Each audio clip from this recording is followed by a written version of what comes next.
இல்லை இந்த வருஷமே முடிய போகுது, எங்கேயா வேலையை போகல. அப்பா இந்த நியூ இயர் ரெசல்யூஷனே ஒரு ஐடி கம்பெனிக்கு வேலைக்கு போறதாப்பா. கவலைப்படாதுங்க, எல்லாம் பக்காவா ரெடி பண்ணியாச்சு. அப்பா உங்க மோதிரம் உனக்கு ஆன்லைன் சொன்னியல்லப்பா, இந்த பையன் தாப்பா எடுத்து 45,000 ரூபாய்க்கு அடவு வச்சிருக்கான். அட கள்ள நாய. இன்னைக்கு அவ்வளவுதான், சுவாலி முடிக்க போறாரு. 45,000 ரூபா வச்சு என்னல செய்தா?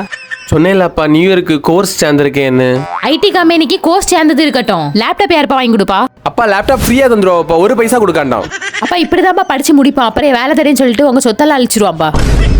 இல்லப்பா அவங்களே வேலைக்கு பிளேஸ்மெண்ட்ஸ் எல்லாமே இதே 45,000 ரூபாயிலேயே பண்ணி கொடுத்துருவாங்கப்பா. அப்படி வேலை கிடைக்கலன்னு சொன்னா எனக்கு மோதிரத்தை திருப்பி தந்துடணும். ஆமாப்பா அவங்களே நமக்கு வந்து வேலை கிடைக்கலன்னா இந்த ரூபாய் வந்து திரும்ப தந்துருவாங்கப்பா, அதுல ஒன்றும் பிரச்சனை இல்லப்பா. உனக்கு இப்படி யாரெல்லாம் ஆஃபர் தாரா? நம்ம சென்னை அண்ணா நகர்ல இருக்கிற கோடெக் சாஃப்ட்வேர் ட்ரைனிங் இன்ஸ்டியூட் தான்ப்பா. இவங்க ஒரு ஐடி கம்பெனிக்கு போறதுக்கான எல்லா கோர்சஸும் ப்ரொவைட் பண்ணி 100% பிளேஸ்மெண்ட்ஸும் கொடுத்துட்டு இருக்காங்கப்பா. அதுக்கப்புறம் நமக்கு அங்க தங்குறதுக்கான அகாமடேஷன் வசதி இல்லைன்னா அதை கூட அவங்க அங்க பண்ணி கொடுப்பாங்க. அதே மாதிரி இஎம்ஐ ஆப்ஷன் கூட இருக்கு. ஒருவேளை 45,000 ரூபாயை ஒரேடியா கொடுக்க முடியலன்னா இஎம்ஐ கூட கொடுக்கலாம். சரி நீ அட வச்சா இல்லையா எனக்கு மோதிரத்தை? அது ஒரு பவுன் தங்க வைக்க விலைக்கு 90,000 ரூபாய்க்கு அட வைக்கலாம். அப்படியே இந்த பேத்த குட்டிக்கும் ஒரு அப்ளிகேஷனை போட்டுரு.